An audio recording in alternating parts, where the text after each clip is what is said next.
Hi, welcome back to Guessagaingaming. Here we are back in Watchdog region in London. We are in, it's near the Bank of England, it's near St Paul's Cathedral. The City of London is in the background. You can see those big financial buildings.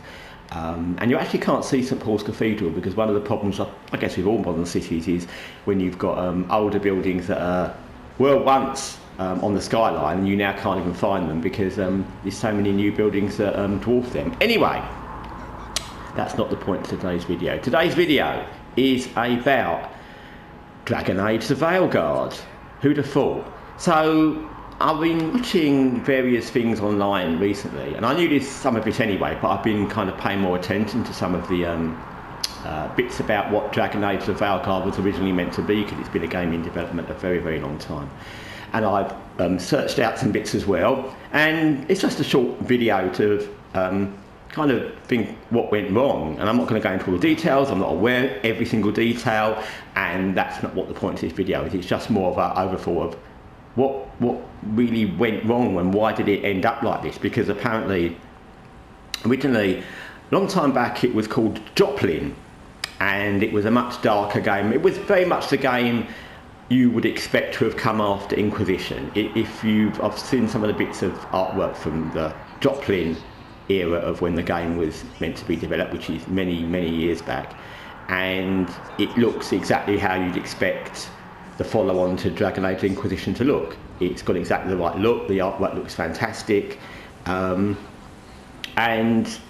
you can see how it would be a really good game. You can see what they were trying to do. Apparently they were meant to, in the Joplin era of the game, they were meant to be concentrating on Solus and his plans and everything about him, because he's a very interesting character. Also, he's the main character that it ended up with in Inquisition. So that would have been exactly what you'd want. That would have been exactly what you'd want, whether it had been many, many years ago or if it had come out now with the Veilguard. That would have been exactly the game everybody wanted.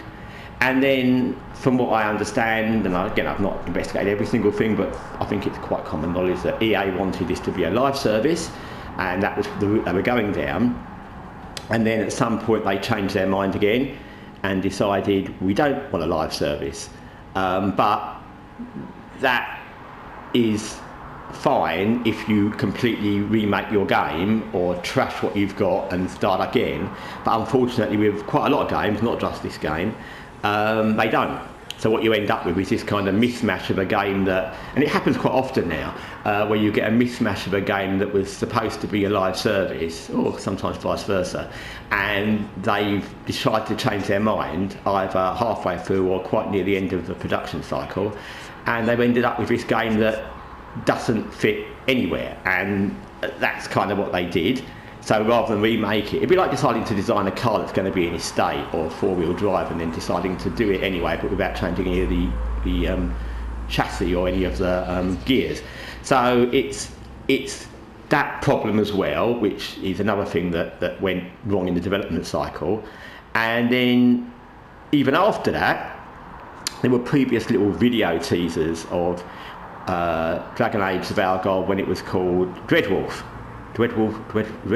Rises, I think, and there was some concept art as well.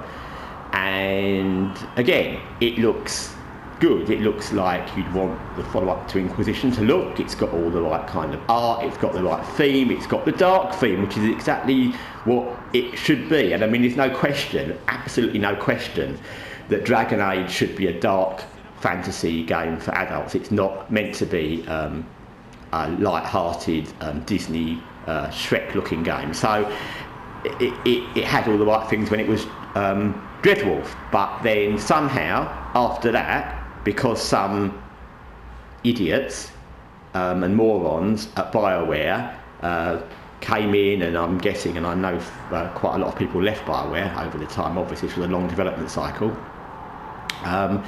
then you ended up with idiots who want to make a game for a modern audience without really knowing what they're making or why. And basically the game they've ended up with is a game that could have been called Dragon City or Fantasy Vale. It's got nothing to do with Dragon Age other than they tag some of the character names. It's like making lots of things they do nowadays, where to keep with the old franchise they throw a few of the characters in or the setting, but the whole thing is completely different, and it doesn't work because you needed the theme of the game, which I think is, anyone would expect in anything. If you've got a game where the last part of Inquisition is the Solus part, and you've got a very deep, dark story to do with him, it has to follow that in the same way. You can't suddenly make a game, however much later, that's completely different in look, and I think the art style is wrong. It doesn't mean the art style is bad, but it's wrong for Dragon Age because of the previous Dragon Age games. And then you've got the feel, which isn't dark, you've got the characters, which are silly, basically, choices that don't matter. And so that is why the whole of the Dragon Age saga ended up with the Veilguard. It's because of a whole load of things. I mean, it's a shame they didn't push on with this, and I don't know why. Long time back when Inquisition came out, which did pretty well, despite the fact it wasn't the most popular of the Dragon Age games, although I like it the best. But it's a shame they didn't push on with this, because they would have got it done before wokeism and diversity took over, before everyone cared about the modern audience, and they would have actually got a good Dragon Age game out instead of what they got. But this is the horrible cycle we've ended up with, and I think any game, and we're all worried, I'm sure anyone that cares about Mass Effect is worried about the next Mass Effect game. Any game now that comes out, regardless of the history or the franchise or the last part of the story in the last game, however long ago it was, is going to be made in this modern audience, dumbing it down manner.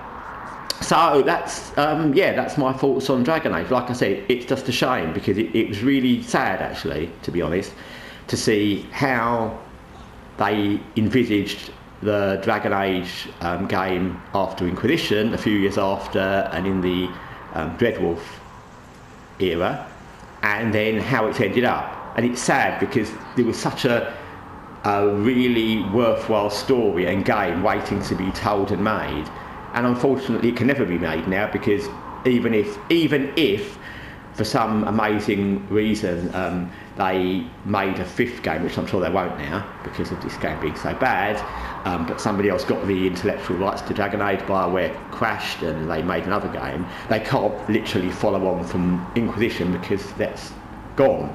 So it's just sad that whole story that we all wanted to see, and I love Dragon Age, that whole story that were all waiting for to unveil, will never be. And it's sad. It made me very sad, actually. Anyway, thanks for watching Guessagaingaming. Till next time, in the rain, in London. Take care for now.